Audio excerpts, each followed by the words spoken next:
écrit Les Oubliés du dimanche, qui a été édité en mai 2015 chez Albin Michel. Et j'ai passé 3 jours à Moucron. J'ai rencontré un certain nombre de personnes. On a beaucoup parlé du roman. C'était très riche en rencontres et en émissions.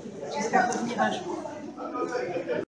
Je suis Alexandre Scifico, j'ai été invité pour mon premier roman qui s'appelle La Terre sous les eaux, qui est l'histoire d'un voyage en voiture, une espèce de roadbook très noir et assez violent. Il se trouve que la veille de mon arrivée à Moucron, j'ai sorti ce deuxième ouvrage qui s'appelle La peau des Corses,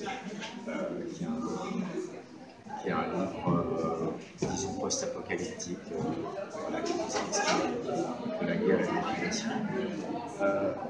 Moucron, ça a été vraiment un beau moment, beaucoup de belles rencontres avec du public, beaucoup de jeunes publics, et c'était très passionnant.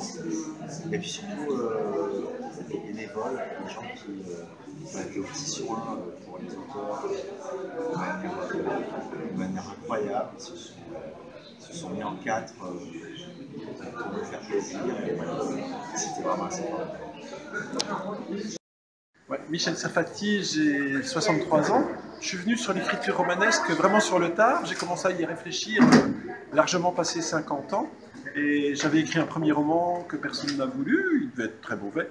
Et j'ai écrit celui-là qui a fait une carrière modeste et honorable, en tout cas qui m'a valu le plaisir de faire plusieurs salons, dont celui de Chambéry, et d'être invité aujourd'hui, ces jours-ci, à Moucron.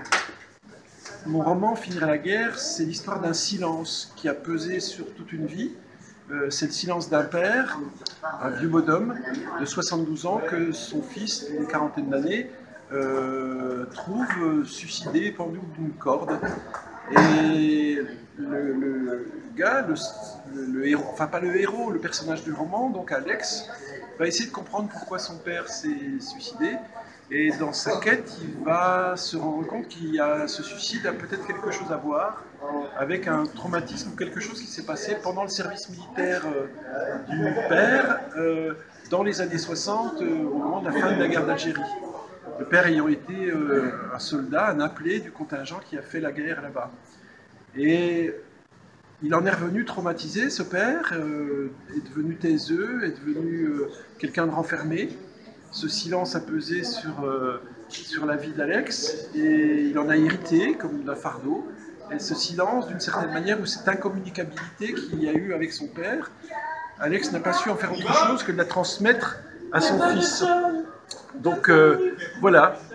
Donc c'est l'histoire, c'est cette histoire de cette quête d'identité, de cette quête du père, de cette quête du fils, mais qui va le faire passer par l'Algérie et qui va lui permettre de rencontrer un pays, une personne, et qui va beaucoup le remettre en cause. Voilà. Merci. Je suis venu à Moucron présenter Quand les hommes de la colline sont devenus barbus.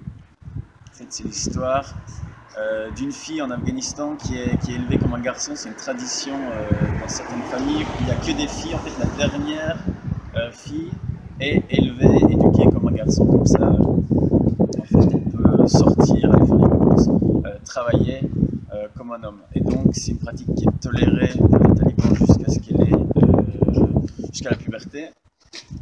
Et puis, c'est plus autorisé. Donc, elle veut continuer à avoir des privilèges de vie d'homme. Et c'est pour ça qu'elle est obligée de fuir. En fait, les talibans l'obligent à fuir. Soit elle meurt, soit elle fuit. Donc, elle fuit et elle arrive à Bruxelles. Ça, c'est le début du roman. Et donc, là, je viens de passer 3 jours. C'est la fin du festival. C'est incroyable de venir ici, rencontrer des gens. C'est la première fois que je me sens vraiment auteur. Parce qu'on me pose des questions sur le roman. On en parle ensemble avec les lecteurs, avec les organisateurs. En plus, tout le monde est aux petits oignons pour ça. On sent un petit peu une rockstar. Donc, c'est vraiment agréable. Bonjour à tous, je m'appelle Michel Monteau, je suis journaliste à l'agence France Presse et également auteur de ce roman qui s'appelle Ciel d'acier. C'est l'histoire des IBM Monroe qui construisent les gratte-ciel, ceux dont on pense qu'ils n'ont pas de vertige, en fait, non.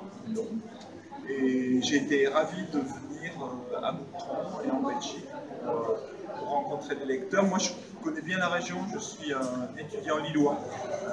Alors je viens du sud, mais j'ai vécu Bienvenue chez les Ch'tis, en fait, bien avant le film. Moi, j'ai adoré cette région, j'y reviens souvent en tant que formateur à l'école de journalisme de Lille. Donc c'est toujours un plaisir de monter dans le Nord et en Belgique et de rencontrer des lecteurs pour un écrivain, d'entendre les gens parler de vos personnages comme si vous avez connu.